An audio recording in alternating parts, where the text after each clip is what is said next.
I thought evening classes at the community college would be my last safe haven. But as I stepped into the parking lot, sodium lights crackling overhead, he appeared. Cigarette smoke, jangling keys, and that old rage that refused to age. He charged forward, only tonight wasn't like before. And the person waiting in the shadows wasn't just me. My name is Olivia Hart, and I've spent the last 3 years learning that grief comes with paperwork. Endless, suffocating paperwork that somehow always benefits the wrong people. The fluorescent lights at Northway MedTech hummed their familiar tune as I scrolled through another spreadsheet, cross-referencing invoice numbers against delivery confirmations. Compliance work isn't glamorous. But after Mom died, the predictability of regulations and audit trails became my anchor. Numbers don't lie. Numbers don't manipulate. Numbers tell their story plainly, if you know how to listen. That Tuesday evening, I'd stayed late to finish a vendor review before heading to my forensic accounting class at Ridgeview Community College. The office was empty except for the night janitor's distant vacuum and the persistent buzz of the break room's ancient refrigerator. I was about to log off when an email notification popped up. It was a bank statement forward from Mom's estate account, to which I'd finally gained partial access after months of legal wrangling. Calvin Mercer, my stepfather, had been managing the estate since Mom's death. For the family's benefit, he'd said at the funeral, his hand heavy on my shoulder, while my half-brother Mason stood beside him, already inheriting Dad's swagger at 19. I'd been too deep in grief to question it then, too overwhelmed by the sudden absence of the one person who'd always had my back. But grief eventually gives way to clarity, and clarity has a way of sharpening your vision. The bank statement showed another estate management fee transferred to Mercer Holdings LLC, $15,000 this month alone. I pulled up the previous statements I'd been collecting. The pattern was clear, regular transfers, always just under the reporting threshold, always to companies with generic names that led back to the same registered agent. My fingers flew across the keyboard, creating a new encrypted folder on my personal drive. Screenshot. Save document. I'd learned enough in my job to know that evidence needed a clear chain of custody. Every transaction got its own PDF, its own timestamp, its own backup on the cloud drive I'd set up specifically for this purpose. The house, Mom's house, the one she'd inherited from her parents, the one where I'd grown up, was supposedly being maintained by these fees. But I'd driven by last week. The gutters were sagging. The paint was peeling. And the garden Mom had loved was nothing but dead stalks and weeds. Where was the money going? I checked the time. 6:47 p.m. class started at 7:30, and it was a 20-minute drive to the community college, but I couldn't stop now. I pulled up the property records on the county assessor's website. Still in the estate's name, but with a new lien filed just last month. My stomach clenched. A lien for what? The attached document loaded slowly, each line revealing another piece of Calvin's puzzle. Business loan collateral. He was using Mom's house, our house, as collateral for his real estate ventures. My hands trembled as I took photos of the screen with my phone, creating another backup trail. The forensic accounting professor had been right. Financial crimes always leave footprints, you just have to know where to look. Working late again, Hart. I jumped, slamming my laptop shut instinctively. Tom from IT stood in my cubicle entrance, laptop bag slung over his shoulder. Just wrapping up, I said, forcing my voice to stay level. You know how end-of-month reviews go. He nodded, already losing interest. Don't stay too late.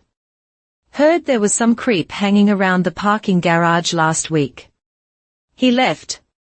I sat in the semi-darkness, letting my breathing slow. Calvin didn't know about my classes.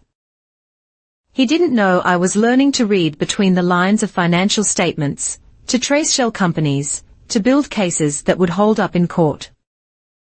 He still saw me as the quiet stepdaughter, who would never challenge him, who would accept whatever crumbs of Mom's legacy he decided to throw my way. I reopened my laptop and started a new document, a state financial timeline. Each entry was precise, clinical, stripped of the emotion that threatened to blur my focus: date, transaction, amount, destination, supporting documentation, reference number.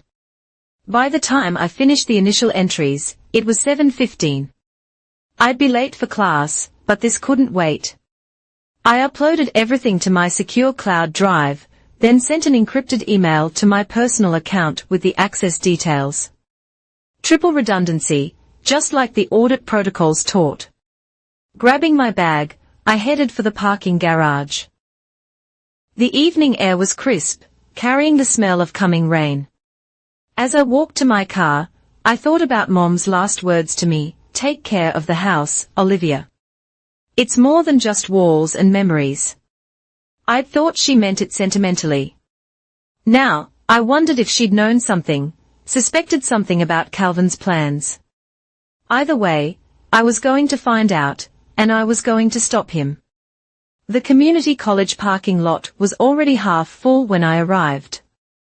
I grabbed my forensic accounting textbook and headed for class, my mind still racing through the implications of what I'd found. Numbers don't lie, and neither would I. The vendor audit report sat on my desk like a loaded weapon. 3 days after discovering Calvin's estate transfers, I'd stumbled onto something bigger while reviewing Northway Medtech's quarterly compliance checks. Ridgeview Medical Supplies, a new vendor that had somehow bypassed our usual vetting process, showed billing irregularities that made my skin crawl, invoices for equipment that arrived weeks after payment, shipping addresses that led to empty warehouses, and buried in the incorporation documents, a familiar name, Calvin Mercer, listed as a silent partner with a 30% stake. I printed everything, my hands steady despite the adrenaline coursing through my veins. The office was bustling with its usual Thursday morning energy, but I felt like I was moving through a different dimension, seeing connections everyone else missed. Olivia, my supervisor, Janet, peered over my cubicle wall. "You've got that look again. What did you find?" "Potential conflict of interest with a new vendor," I said carefully. "I'm documenting everything before I file the report." She nodded approvingly. "Good catch. Follow protocol. Keep it clean." Protocol? Yes, that was my shield. Now, by lunch, I'd compiled a preliminary report flagging the vendor for review. I submitted it through the proper channels, making sure to check the whistleblower protection box. The system generated an automatic confirmation: report received. Protected under Corporate Policy 7.3.2. That evening, Calvin called. "Olivia, sweetheart," his voice oozed false warmth through the phone. "How about dinner tomorrow? Morton Steakhouse, 7 p.m. Just family." My stomach turned. Calvin never called me sweetheart. "What's the occasion? Can't a father take his daughter to dinner?" He paused. "Mason will be there, too. We have some family business to discuss." Family business, right? Friday night at Morton's was everything I expected: dark wood paneling, the smell of expensive beef, and Calvin holding court at a corner table like a medieval lord. Mason was already there, scrolling through his phone, designer watch catching the light. "There she is," Calvin stood, arms spread wide as if we were close. The hug was brief, his cologne overwhelming. "Sit, sit." I ordered us appetizers. We made small talk through the shrimp cocktail. Mason bragged about his new internship at one of Calvin's companies. Calvin nodded along, playing the proud father. I pushed food around my plate and waited. The main courses arrived before Calvin showed his hand. "Olivia," he began, cutting into his ribeye with surgical precision. "I heard through the grapevine that you've been asking questions about your mother's estate." I kept my voice level. I have a right to understand the finances. Of course, he waved his knife dismissively. But these things are complicated. Legal structures, tax implications. That's why I've been handling it. To protect you from the stress. The monthly management fees seem high, I said, especially considering the house's condition. His eyes hardened for a fraction of a second before the smile returned. Maintenance, taxes, legal fees, it all adds up. But listen, that's not why I asked you here. He leaned forward. I heard there might be some confusion at your work. Something about a vendor review. My blood chilled. How did he know? I follow protocol for all vendor reviews, I said carefully. I'm sure you do. He took a sip of wine. But sometimes, Olivia, we need to think about the bigger picture. Family supports family. And Ridgeview Medical Supplies. They are good people. Local business. It would be a shame if some misunderstanding hurt their reputation. Mason looked up from his phone, suddenly interested. Are you asking me to falsify a report? I kept my voice steady. Calvin laughed too loud. Falsify? No. No, just maybe. Take another look. Make sure you have all the facts. Sometimes initial impressions can be wrong. The facts are clear. His mask slipped. For a moment, I saw the real Calvin, the one Mom must have glimpsed too late. You know, Olivia, your position at Northway. It's a good job, stable benefits. It would be unfortunate if there were complications. Is that a threat? It's reality. He leaned back, smile returning. The business world is small. Reputations are fragile. A word here, a suggestion there. Doors close. But family protects each other. I stood up, my napkin falling to the floor. Thank you for dinner. Sit down. The command in his voice made other diners glance over. He softened it with a chuckle. Dessert hasn't even arrived. I have a class tonight. His hand shot out, grabbing my wrist. Not hard enough to bruise, but firm enough to make his point. Those night classes, such dedication, but parking lots can be dangerous after dark. You should be careful. I looked him straight in the eye. I'm always careful, and I document everything. He released my wrist, his smile now pure predator. Smart girl. Just remember, family comes first, always. I left without looking back, my hands shaking as I found my car before driving away. I voice recorded everything I could remember from the conversation, then emailed it to myself and my personal lawyer friend from college. In the community college parking lot, I sat for a moment before going in. Calvin had just threatened my job and my safety in a room full of witnesses, but cleverly enough to maintain deniability. I pulled out my phone and did something I'd been putting off. I researched the process for getting a restraining order. The legal websites made it clear. I needed documentation of threats or harassment. Well, Calvin had just given me my first piece of evidence, and something told me he wasn't done yet. Professor Avery's voice cut through the classroom chatter. Tonight, we are diving into beneficial ownership. The real power behind corporate veils. I sat straighter in my second row seat at Ridgeview Community College, pen poised. After last week's dinner with Calvin, every lesson felt like ammunition. Who can tell me why shell companies exist? Avery asked, her silver hair catching the fluorescent light.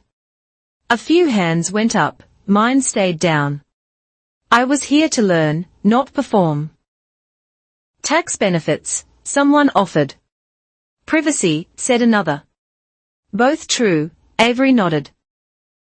But in forensic accounting, we are interested in the third reason. Concealment. When someone goes through the trouble of creating multiple corporate layers, they are usually hiding something. She clicked to the next slide, revealing a complex web of interconnected companies. This is from a real case. Look at how the ownership flows. Company A owns Company B, which owns Company C, which circles back to own part of Company A. It's designed to confuse. My pen flew across the page.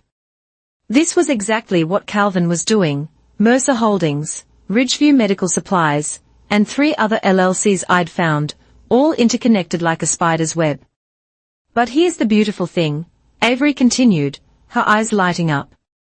Every transaction leaves a trail. Invoice numbers, shipping records, GPS data from delivery trucks, even satellite images of warehouses. You just need to know how to connect the dots. After class, I lingered, pretending to organize my notes while other students filed out. Rosa Martinez, who worked in the registrar's office, caught my eye and smiled. We'd struck up a friendship over coffee breaks between classes. Heavy stuff tonight, Rosa said, slinging her bag over her shoulder. You look like you're planning to audit Fort Knox. I managed to laugh. Just trying to keep up. Hey, she lowered her voice. If you ever need anything, transcripts, enrollment, verification, whatever, let me know. Professional courtesy between us continuing, Ed Warriors. As she left, Professor Avery approached. Ms. Hart, you've been particularly engaged lately. Considering a career change. More like personal development, I said carefully. She studied me with sharp eyes that had probably seen countless students with secrets. Personal development requiring detailed notes on shell company structures. I hesitated, then made a decision. Professor, I began, hypothetically, if someone discovered financial irregularities involving a family member, hypothetically. I'd advise that person to build an airtight case, she said, sitting on the desk edge, document everything, create multiple backup copies, and most importantly, she leaned forward, never work alone. Financial criminals rarely stop at money. They protect their schemes aggressively. Any other hypothetical advice? She pulled out a business card. My husband runs a private investigation firm specializing in financial crimes. Hypothetically, of course. The card read, Investigations, Corporate Fraud Division. Thank you, I said, pocketing the card. Oh, and Ms. Hart, she called as I reached the door. Our security guard, Dale, is a retired police officer. Good man. Always willing to help students who might feel unsafe in the parking lot. The weight of her words followed me into the hallway. Rosa was chatting with the security guard by the entrance. Dale, apparently a solid-looking man in his 50s with kind eyes and a patrol officer's bearing. Evening, Ms. Hart. He nodded as I passed. Taking the forensic accounting class. Yes, sir. Good class. Professor Avery knows her stuff. He paused. You know, we've upgraded our camera system recently. Full coverage of both parking lots, HD quality, even got the new motion-activated lights in Lot B. Was everyone trying to tell me something? That's good to know, I said. It is, he agreed. We take student safety seriously here. Anyone bothers you, you let me know. I may be retired from the force, but I still have friends downtown. I thanked him and headed to my car, my mind racing. The pieces were falling into place, not just about Calvin's financial crimes, but about my support network. Professor Avery, Rosa, Dale, they'd all seen something in me, some sign of trouble, and were quietly offering help. Back home, I spread my class notes across the kitchen table and started mapping Calvin's corporate structure, company names, registration dates, addresses. Then I added the new layer, invoice numbers from the Northway vendor file, cross-referenced with shipping manifests I'd quietly photographed. The pattern emerged like a photograph in developer fluid. Ridgeview Medical Supplies would bill Northway for equipment. The equipment would ship from warehouses owned by another Calvin company, but GPS data from the shipping companies, thank you, Professor Avery, for that tip, showed the trucks often went nowhere near the supposed warehouse addresses. I created a visual timeline, coloring each company's transactions. Red for Mercer Holdings, blue for Ridgeview Medical, green for the shell companies. The overlapping points were damning, money flowing in circles, always ending up in Calvin's pockets. My phone buzzed, a text from an unknown number. Stop digging or you'll regret it. I screenshot immediately, adding it to my evidence folder. Then I noticed something that made my blood run cold. The timestamp was 11:47 p.m. I'd been home for exactly 12 minutes. Someone was watching me. I closed my blinds, double-checked my locks, and called the non-emergency police line to report the threatening text. They took a report, gave me a case number, another piece of documentation. Then I did something Calvin wouldn't expect. I texted back. All evidence has been backed up to multiple secure locations. Your move. Let him know I wasn't the same scared girl who'd stayed silent when Mom got sick. I had tools now, knowledge, and apparently allies. My phone rang immediately, Calvin's number. I let it go to voicemail, making sure my recording app was running. His message was short, we need to talk tomorrow, noon. The house. The house. Mom's house. He wanted to meet on his territory. I typed out an email to myself documenting everything that had happened tonight.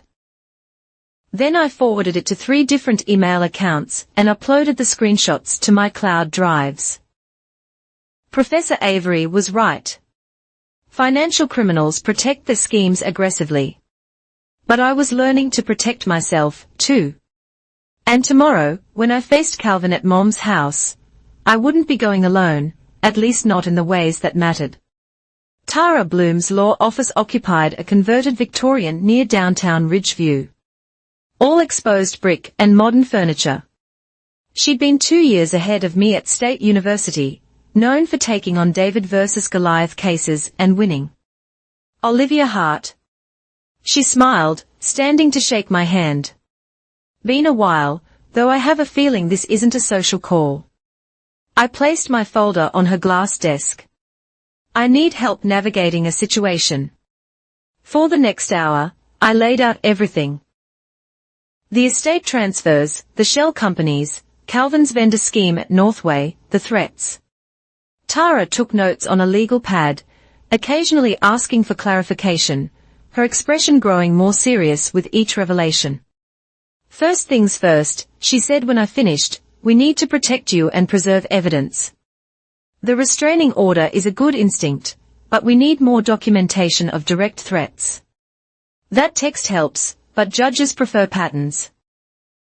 He's been careful, I admitted. Most of his threats are implied. They usually are. She pulled up something on her computer. Here's what we can do immediately. File for an emergency freeze on estate assets. The documented transfers give us grounds to claim financial abuse of fiduciary duty. It's temporary, but it'll stop him from selling the house while we build the full case. Can we do that with what you've shown me? Absolutely. The forensic accounting work is solid. She smiled. Professor Avery trained you well. You know her. We've worked together before. She sends me her best students when they need help. Tara's fingers flew across the keyboard. I'm also going to draft a cease and desist regarding the workplace interference. Mentioning your vendor review to intimidate you. That's actionable. What about protecting the evidence? She opened a drawer, pulling out a small device. USB drive, encrypted. Copy everything onto this. I'll keep it in my safe as your attorney-client privileged backup. Also, she handed me a business card. My investigator, former FBI, specializes in financial crimes. He can help document Calvin's activities without you putting yourself at risk. I can't really afford. Contingency basis, she interrupted. When we recover the stolen estate funds, I get 30%. Standard arrangement. Relief washed over me. Thank you. Don't thank me yet. Calvin's going to escalate when he gets served. You need to be ready. She pulled out another document. This is a personal safety plan. Vary your routes. Check in with someone regularly. Document any contact from him or Mason. Mason's just a kid caught in the middle, I said, though even I didn't fully believe it anymore. Maybe, but kids can be weapons, too, especially in family disputes. She paused.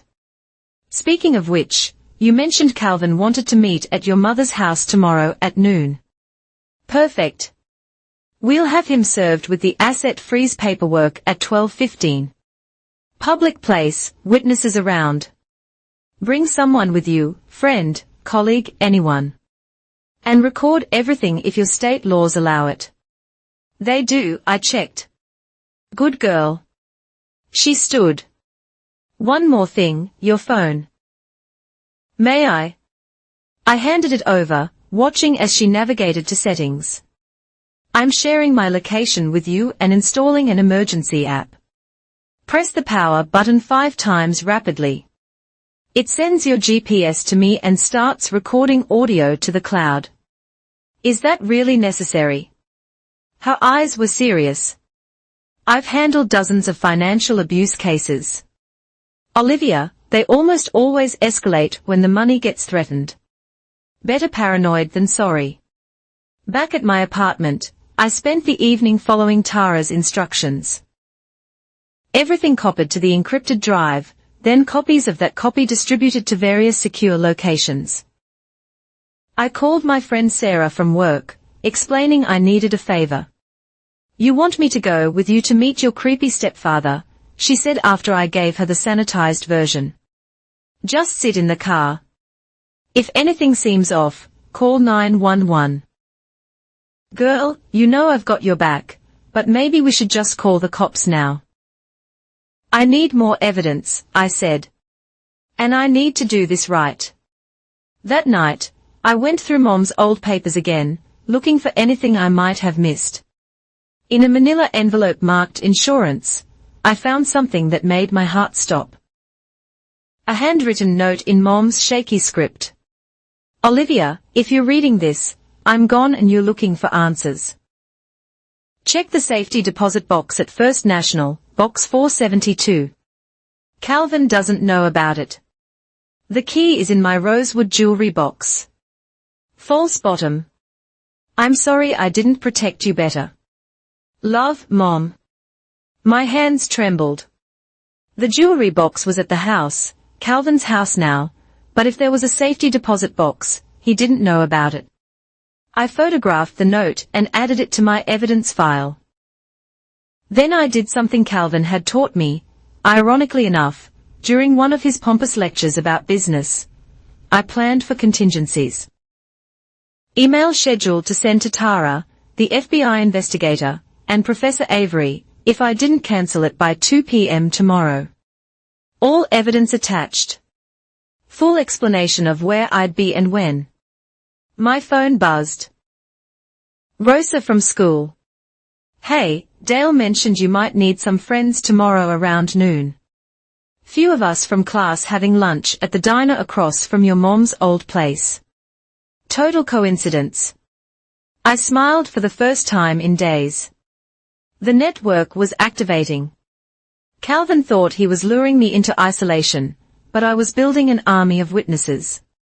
I set 3 alarms and tried to sleep. Tomorrow's confrontation looming. But I wasn't the same woman who'd sat silent at Morton's Steakhouse. I had knowledge now. Legal backing, a plan, and most importantly, I had Mom's note proving she'd seen this coming. Whatever was in that safety deposit box, it was important enough for her to hide from Calvin, even while dying. Tomorrow I'd find out why, and Calvin would learn that the quiet stepdaughter he dismissed had grown teeth. The law was on my side now. All I had to do was survive long enough to use it. The dining room at Mom's house, Calvin's house now, still smelled like lemonwood polish and old memories. I arrived at 6:30 p.m. for the family dinner. My phone recording in my pocket. Sarah parked across the street with a clear view through the bay window. Calvin had transformed the space into a grotesque parody of family warmth. New furniture, expensive but tasteless, replaced Mom's antique oak set. The walls, once covered with family photos, now showcased Calvin's real estate awards and Mason's lacrosse trophies. Olivia. Mason bounded in from the kitchen, all fake enthusiasm. Dad said you were coming. We ordered from that Italian place you used to like. Dad. The word stung more than it should have. Where's Calvin? I asked, setting my purse strategically on the sideboard. Phone positioned to capture the room. Conference call. He'll be done soon. Mason's smile didn't reach his eyes. Want some wine? We've got that Pinot Noir you and Mom used to. Water's fine. The next 20 minutes were agony. Mason chatted about his internship, his new car, his plans for spring break in Cabo, all funded by money that wasn't Calvin's to spend. I nodded, smiled, played the part while documenting everything with my eyes. The new 60-inch TV, the renovation work in the kitchen, the obvious signs of wealth built on theft. Calvin finally emerged, phone pressed to his ear, gesturing apologetically. His performance of the busy businessman was Oscar-worthy. When he finally hung up, his smile was pure predator. Olivia, so glad you could make it. He pulled out Mom's chair. My chair for you. Let's eat before it gets cold. The food tasted like ash, but I forced myself to take small bites. Calvin dominated the conversation, talking about market trends and investment opportunities. Then, as if it just occurred to him, he dropped the bomb. Oh, before I forget, we need to discuss the house situation. I set down my fork carefully. What situation? Well, the market's hot right now. Perfect time to sell. He speared a piece of chicken, as casual as discussing the weather. I've already had 3 offers. The house isn't for sale. His laugh was patronizing. Olivia, sweetheart, you have to think practically. The maintenance costs alone are drowning the estate. Better to liquidate now while we can get top dollar. The will specifies. The will says I manage the estate for the beneficiary's benefit. His tone sharpened. $3 million split 2 ways sets you and Mason up for life. Surely that's better than watching the value drain away on property taxes and repairs. $3 million. I kept my voice steady. The house was appraised at $4.2 million just last year. Mason shifted uncomfortably. Calvin's mask slipped for just a second. Markets fluctuate, and there are debts to settle. What debts? Mom's estate was clear. Business obligations. Complexities you wouldn't understand. I pulled out my phone, bringing up the independent appraisal I'd commissioned. Hartwell Associates valued it at $4.5 million last week, and according to the estate documents, all debts were settled through life insurance. The silence stretched taut. Mason stared at his plate. Calvin's knuckles whitened around his knife. You had no right. I have every right. I'm a beneficiary. And according to Article 7 of Mom's will, any sale of the primary residence requires written consent from all beneficiaries. You little. He caught himself, smile snapping back into place. You misunderstand the legal complexities. No, I understand perfectly. I stood, my voice carrying clearly for the recording. You've been siphoning money from the estate through fake management fees, using the house as collateral for your failed business ventures. And now you want to sell it below market value to one of your shell companies to complete the theft. His face went purple. How dare you? Ridgeview Property Holdings, the highest bidder, is owned by Mercer Enterprises through two intermediary LLCs. You're trying to sell the house to yourself. You don't know what you're talking about. I have the incorporation documents, the bank records, everything. He stood so fast his chair fell backward. I've spent 3 years holding this family together while you played with your little spreadsheets. That house, this money, I earned it. I dealt with your mother's illness, her decline. While stealing from her, I earned it. The roar shook the windows. Mason flinched. Calvin's mask was completely gone now, revealing the ugly truth beneath. 3 years of hospitals and medications, and watching her waste away. You think that was free? You think my time has no value? She was dying, and you were planning the theft. His hands slammed on the table. Plates jumped. You want to play hardball, little girl? Fine. I'll bury you in legal fees. I'll make sure you never work in finance again. The doorbell rang. Calvin froze. Through the window, I saw a process server walking back to his car. Sarah gave me a subtle thumbs up from across the street. What did you do? Calvin's voice was deadly quiet. Protected Mom's legacy. I gathered my purse, ensuring my phone was still recording. That's notice of an emergency asset freeze. The house sale is legally blocked pending investigation of fiduciary breach. The words came out like venom. You have no idea what you've just started. Actually, I do. I headed for the door, then turned back. Oh, and Calvin, my attorney also filed copies of your fraudulent vendor contracts with the state attorney general. Northway Medtecha's legal team was very interested in those shell company invoices. His face went from purple to white. Olivia, wait. Mom saw through you, I said quietly. That's why she hid things from you. Important things. Things you'll never find now. What are you talking about? I smiled. Mom's smile. The one that used to drive him crazy. Guess you'll have to wonder. Good night, Calvin. Mason. I walked out, spine straight as Calvin's shouts followed me into the night. Sarah's car was already running. I slid in, and we drove away as porch lights began clicking on throughout the neighborhood. Holy. Sarah breathed. Did you get it all? I checked my phone. 53 minutes of crystal clear audio. Every word. That thing about your mom hiding stuff. Was that true? I thought of the safety deposit box key, waiting somewhere in Mom's jewelry box, still in that house. True enough. But first things first, I need to send this recording to my lawyer. As Sarah drove, I uploaded the audio to multiple clouds, emailed it to Tara, and finally allowed myself to breathe. Calvin had threatened me openly, admitted to viewing Mom's illness as a transaction, and essentially confessed to the attempted property fraud. The war was officially on, but for the first time since Mom died, I felt like I was winning.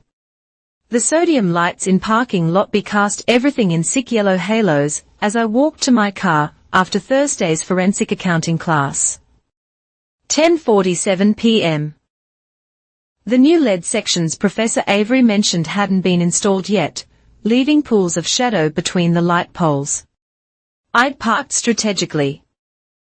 Third row, clear sightlines under the security camera Dale had pointed out 2 weeks ago.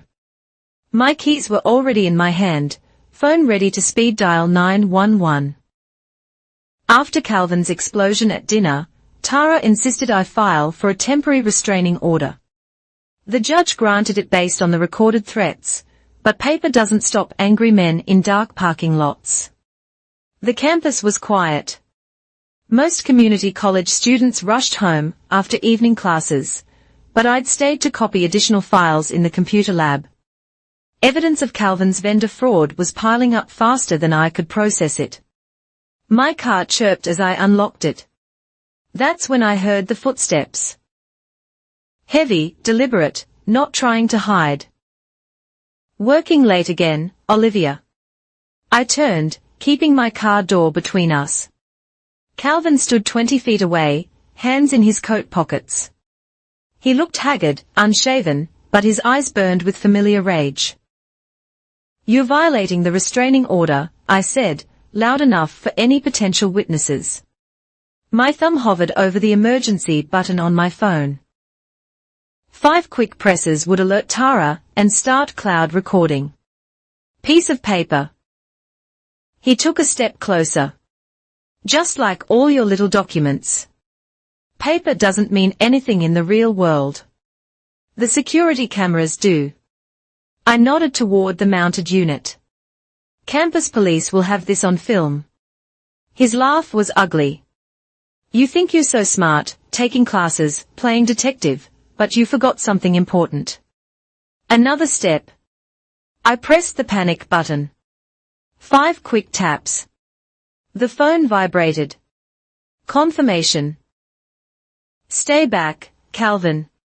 20 years, he continued, ignoring my warning. 20 years I built that business, invested everything. Then your mother got sick, and suddenly I'm supposed to drop it all, play nursemaid while my deals fell apart. So you stole from her instead. I took what I earned. Spittle flew from his mouth. Do you know what her medical bills would have been without my insurance? What I sacrificed? Your insurance. The words escaped before I could stop them. His smile was terrible. Company policy. Best health coverage money can buy. Of course, it required certain employment arrangements. My blood chilled. Had he manipulated Mom into something before she died, added her to payroll fraudulently? Whatever scam you ran, it's over, I said, inching toward the driver's seat. The investigators will find everything. No. He pulled his hands from his pockets. No weapon, just fists. No, you're going to drop this tonight. Call off your lawyer. Withdraw the complaints. Sign whatever I need to sell that house. Or what? Or I'll teach you a lesson about respect. He moved fast for a man his size, closing half the distance before I could react, just like I should have years ago. I dove into the car, slamming the door as he reached me. His fist connected with the window, spiderwebbing the safety glass. I hit the locks as he grabbed the handle, yanking furiously. Open this door. He pounded on the roof, rocking the car. You worthless. Lights flooded the scene. Bright, clean LED lights from a campus police cruiser. Then another set. Ridgeview PD, step away from the vehicle. Dale's voice boomed through a speaker. He stood by the campus cruiser, hand on his radio. Hands where we can see them. Calvin froze, caught in the spotlight through my cracked window. I saw Officer Dale approaching with measured steps, 2 city cops flanking him. Officers, Calvin started, switching to his businessman voice. This is a family misunderstanding. Sir, step away from the vehicle now. The younger city cop had his hand on his taser. Are you hurt? No, I called out, still shaking.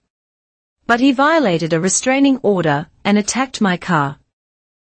That's a lie, Calvin protested as Dale guided him away from my vehicle.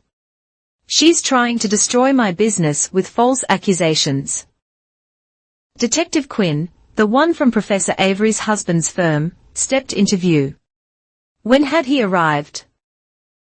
Mr. Mercer, I'm placing you under arrest for violation of a protective order and attempted assault. This is entrapment. Calvin struggled as they cuffed him. She set me up.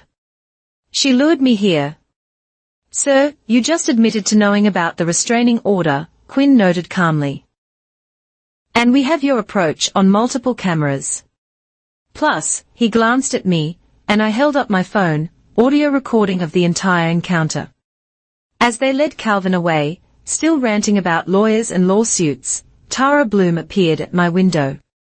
I unlocked the door, nearly falling out on shaky legs. Breathe, she said, steadying me. You did everything right. How did everyone? Your panic button. I called Quinn. He called campus security. Dale was already watching the parking lot. Rosa mentioned you'd been staying late on Thursdays. She examined the cracked window. This is evidence. Don't get it repaired until we photograph everything. Mason's truck screeched into the lot as the police cars were leaving. He jumped out, face flushed, filming with his phone. You set him up, he shouted, camera aimed at me. You destroyed our family. Mason. Tara stepped between us, all professional steel. I suggest you stop recording and leave before you violate a protective order yourself. He's my father. He's a criminal who just attacked your sister, Detective Quinn said, appearing beside us. And if you were smart, you'd distance yourself before the forensic accountants start looking at those accounts in your name. Mason's face went white. He lowered the phone, suddenly looking very young. I didn't, it was for tax purposes, I said. Go home, Mason, I said quietly. And get a lawyer, a real one, not one of Calvin's friends. He drove off without another word. The parking lot slowly emptied until it was just me, Tara, Dale, and the broken glass glittering under those yellow sodium lights. The asset freeze goes into effect Monday, Tara said. With tonight's arrest, we can push for expedited hearings on the estate fraud. Quinn's team found evidence of Medicare fraud, too. That insurance scheme Calvin mentioned. I nodded, exhausted. The adrenaline was fading, leaving me hollow. What happens now? Now? Dale offered a gentle smile. Now I follow you home. Make sure you get inside safe. Tomorrow you'll give a full statement, but tonight's work is done. As I drove home with Dale's cruiser behind me, I thought about Calvin sitting in a cell, probably still ranting about respect and sacrifice. He'd shown his true face tonight, not the businessman, not the grieving widower, just an angry man who'd rather destroy everything than admit his crimes. But the trap had worked perfectly, every camera angle, every witness, every recorded word. Professor Avery was right. Financial criminals always escalate when cornered. The key was being ready when they did. The parking lot confrontation was over. The real fight in courtrooms and depositions was just beginning. But for the first time, I wasn't afraid. Calvin had taught me one last lesson tonight. When someone shows you who they really are, make sure you're recording. The parking lot erupted in light and sound. Lead floods from 3 directions, the whoop of sirens, and suddenly Calvin wasn't alone with me anymore. Ridgeview Police, stand down. Detective Quinn's voice cut through the chaos as he emerged from an unmarked car, badge gleaming. Behind him, Officer Dale moved with surprising speed for a retiree, hand on his radio. Calvin spun, fist still raised from where he'd cracked my window. His face cycled through emotions, rage, confusion, then a desperate attempt at composure. Officers, he started, straightening his coat. This is a misunderstanding. Mr. Mercer, step away from the vehicle. Quinn's tone allowed no argument. 2 more uniformed officers flanked him, hands near their duty belts. Hands where we can see them. I stayed in my locked car, phone still recording, capturing every second as Calvin raised his hands slowly. This is ridiculous, he blustered. You were just talking to your stepdaughter, while violating an active restraining order, Quinn noted. And based on the damage to that window, assault on top of it. Tara Bloom stepped out of the shadows near the Humanities building, phone pressed to her ear. She'd been there the whole time, waiting. The trap had worked perfectly. "I want my lawyer," Calvin demanded as Quinn produced handcuffs. "Absolutely. You can call from the station." The cuffs clicked shut. "Calvin Mercer, you're under arrest for violation of a protective order, attempted assault, and stalking. You have the right to remain silent." As Quinn read him his rights, more figures emerged from strategic positions around Lot B.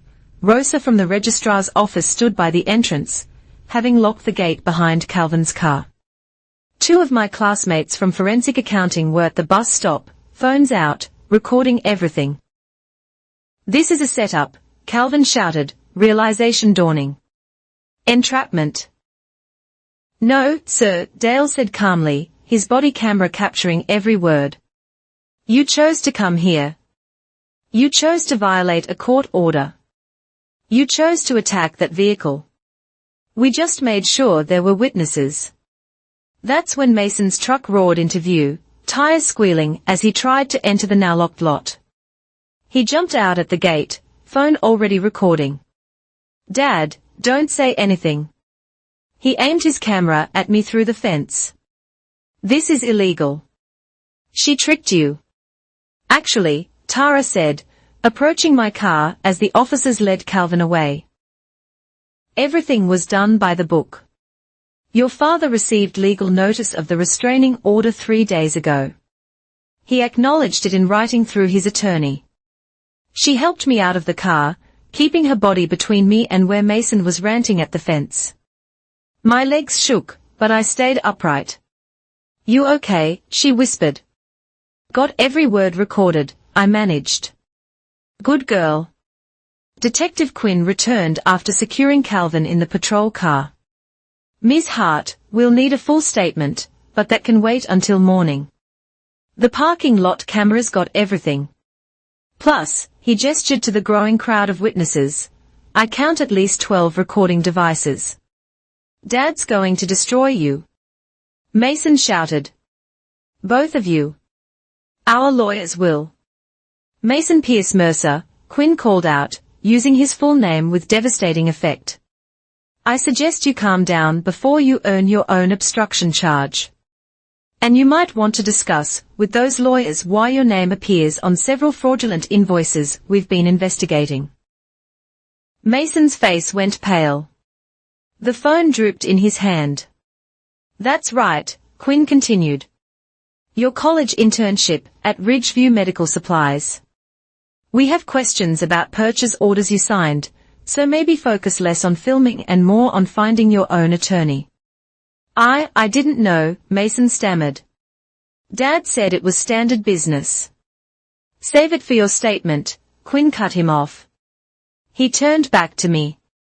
"Ms. Hart, I understand you've been building quite the paper trail on Mr. Mercer's activities." I nodded. "Financial fraud, estate theft, vendor kickbacks through Northway MedTech. And tonight he mentioned something about insurance." Quinn's eyes sharpened. "Employment arrangements regarding your late mother. He did say something about company health insurance requiring certain arrangements." "Medicare fraud," Tara said quietly. "If he put her on payroll without her knowledge to claim benefits, that's federal." Quinn nodded. "This just became a multi-agency case, Ms. Hart." "Hart, we are going to need everything you have, every document, every recording, every shred of evidence. It's all backed up in multiple locations," I said. "Ready whenever you need it." "Smart," he handed me his card. "The arrest tonight is just the beginning. With what you've compiled, plus what he just admitted to on all these recordings, we are looking at serious federal charges, conspiracy, wire fraud, healthcare fraud. Calvin Mercer is going away for a long time." As if on cue, Calvin's voice rose from the patrol car, muffled but audible. "This isn't over. You hear me, Olivia? This isn't over. Yes, I said quietly, finally allowing myself a small smile. It is? The parking lot began to clear. Dale volunteered to follow me home again, making sure I got inside safely. Rosa hugged me quickly before leaving, whispering that the complete security footage would be available whenever the lawyers needed it. All those Thursday nights, she said, I wondered why you always parked in the same spot. Now I get it. You were mapping the camera angles. I had been, every class, every week, preparing for the confrontation I knew would come. Calvin was too arrogant, too angry to stay away. He'd proven that tonight. As I drove home with Dale's reassuring presence behind me, my phone buzzed with texts. Professor Avery checking in. Sarah from work, who'd been monitoring the situation from home. Even Janet, my supervisor, who'd somehow heard already. But the most surprising message came from Mason, sent after the police had left. I know you won't believe me, but I didn't know how bad it was. The lawyers you mentioned, do you have a recommendation? I think I need help. The house was quiet when I got home. I triple-checked the locks, activated the new security system Tara had insisted I install, and finally collapsed on the couch. The adrenaline was wearing off, leaving exhaustion and a strange sense of peace. Calvin was in custody. The evidence was secured. The various investigations would move forward without me constantly looking over my shoulder. For the first time in months, I could breathe. My phone rang. Detective Quinn, he said, sorry to call so late, but I wanted you to know. The magistrate set bail at $2 million cash only. Given the asset freeze on his accounts, he's not going anywhere. Thank you, I whispered. Thank you, Ms. Hart. It takes courage to stand up to family, especially when they've been stealing from you. Your mother would be proud. After we hung up, I sat in the darkness, thinking about Mom, about her hidden safety deposit box, still waiting to be discovered, about the house she'd loved. Saved from Calvin's schemes, about justice. Finally, after 3 long years, the parking lot trap had worked perfectly. Calvin had walked right into it, driven by ego and rage, never imagining that the quiet stepdaughter had orchestrated his downfall. Tomorrow would bring statements and paperwork, investigations and testimony. But tonight, Calvin Mercer sat in a cell, his empire of lies crumbling around him. And somewhere, I hoped, Mom was smiling. The patrol car's lights painted red and blue streaks across the wet asphalt as Calvin was driven away. The parking lot felt smaller somehow, like a stage after the final curtain. Detective Quinn stood beside me, making notes, while Tara conferred with the uniformed officers. Ms. Hart, Quinn said, closing his notebook. We'll need those financial documents first thing tomorrow. The federal prosecutors are particularly interested in the Medicare fraud angle. I nodded, still processing everything. They are all organized.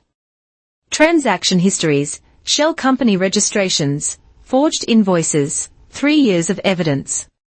3 years, he shook his head. That's dedication. That's survival, I corrected. Mason still stood at the locked gate, no longer filming, just staring at the empty spot where his father's car had been. The anger had drained from his face, leaving something hollow and lost. What happens to him? I asked quietly. Depends on his involvement, Quinn replied. If he cooperates, testifies about what he knows, the DA might offer a deal. He's young. This could be a wake-up call. Tara returned, satisfaction evident despite her professional demeanor. The magistrate's on standby for the bail hearing. With the assault captured on multiple cameras and the restraining order violation, Calvin won't be going anywhere tonight. She pulled out a tablet, already drafting something. The asset freeze is ironclad now. I've also filed emergency motions to audit all accounts connected to Mercer Holdings. By morning, every penny he stole will be catalogued. The house is safe. The fraudulent sale contracts are void. Title remains with your mother's estate. She smiled. You did it, Olivia. You protected your mother's legacy. As the crowd dispersed and the parking lot returned to its usual emptiness, Dale walked me to my damaged car one more time. Been doing security here 15 years, he said, examining the spider-webbed window. Never seen someone plan a defensive strategy quite like that. Every angle covered, every camera positioned. You turned this parking lot into a courtroom. I learned from the best, I said, thinking of Professor Avery's lessons. Evidence wins cases, not emotions. Smart cookie. He handed me a business card. My nephew runs an auto glass shop. Tell him I sent you. He'll priority repair that window and document everything for insurance and evidence. 20 minutes later, I sat in my apartment, laptop open, uploading the final recordings to multiple cloud servers. My phone hadn't stopped buzzing. Colleagues, classmates, even distant relatives who'd somehow heard about Calvin's arrest. One message stood out. Professor Avery saw the news. Excellent application of forensic principles. Consider this your final exam. You passed with flying colors. See you in advanced corporate fraud next semester. I smiled, typing back a yes. There was still so much to learn. A knock at my door made me freeze. Then I remembered Calvin was in custody. Through the peephole, I saw Mason looking smaller than his 6-foot frame. I know it's late, he said when I opened the door with the chain still on. Can you tell me how bad it is? Really? Something in his voice, fear mixed with genuine confusion, made me relent. I let him in, gesturing to the kitchen table where months of evidence sat in organized files. Start here, I said, opening the vendor fraud folder. Your signatures on these invoices. Did you know what you were signing? He sank into a chair, scanning the documents. Dad said it was routine, part of learning the business. I never looked closely. That might save you, I said. If you genuinely didn't know. I should have known. His voice cracked. Mom, your mom. She tried to warn me once. Said, Dad's books didn't add up. I thought she was just sick, confused. She wasn't confused. She was protecting us. Even then, we sat in silence while Mason absorbed the magnitude of his father's crimes, the Medicare fraud, the estate theft, the shell company's bleeding Northway MedTech. $30 million, he whispered, seeing the final tally. He stole $30 million over 3 years. Probably more we haven't found yet. I have a trust fund, he said suddenly, for my grandparents. Dad managed it, but it's legally separate. Could I use it to pay back some of what he stole? I studied my half-brother, seeing him clearly for the first time. Not Calvin's golden boy, but a kid who'd been gaslit and manipulated just like the rest of us. Talk to your lawyer first, I said. But restitution would help your case. He stood to leave, then paused. That safety deposit box Mom mentioned, did you ever find it? How did you know about that? She told me near the end. Said there was something important in it. Made me promise to tell you if anything happened to her. He met my eyes. I forgot. I'm sorry. The key. Her jewelry box. The rose one with the dancers. False bottom, she said. After Mason left, I sat staring at my phone. Tomorrow, I'd retrieve the jewelry box from the house. My house now. Effectively, whatever Mom had hidden had been important enough to keep from Calvin, even while dying. My phone rang. Detective Quinn, he said. Thought you'd want to know. Calvin's lawyer tried to get him released on his own recognizance. Judge laughed him out of chambers. $2 million cash bail, ankle monitor if he makes it, and surrender of his passport. He won't make bail. Not with the asset freeze. His liquid funds are locked. He's looking at a federal indictment within the week. The Medicare fraud alone carries 20 years. 20 years. Calvin would be in his 70s when he got out. If he lived that long. Thank you, Detective. Thank you, Ms. Hart. Your evidence made this case. Without your courage and documentation, he'd still be out there stealing. I ended the call and closed my laptop. 3 years of investigation, of careful planning, of turning my grief into determination. It was over. Calvin was finished. The house was safe. The stolen funds would be recovered. Tomorrow there would be statements and paperwork, meetings with prosecutors and testimony before grand juries. But tonight, sitting in my small apartment with boxes of evidence that had brought down $1 million fraud scheme, I felt something I hadn't experienced since Mom died, peace. I picked up the photo from my desk, Mom and me at my college graduation, both of us beaming. We did it, I whispered. We stopped him. In the distance, thunder rolled across Ridgeview. But for the first time in years, I wasn't afraid of the storm. I had weathered worse. I had survived Calvin Mercer. And in parking lot B of the community college, under those flickering sodium lights where predator had become prey, justice had finally found its voice. It sounded exactly like my mother's daughter. I'd love to know where in the world you're tuning in from. Drop a comment and let me know if this tale of justice and family courage resonated with you. Please subscribe to the channel and share your thoughts below. What would you have done in Olivia's situation? Let's discuss in the comments.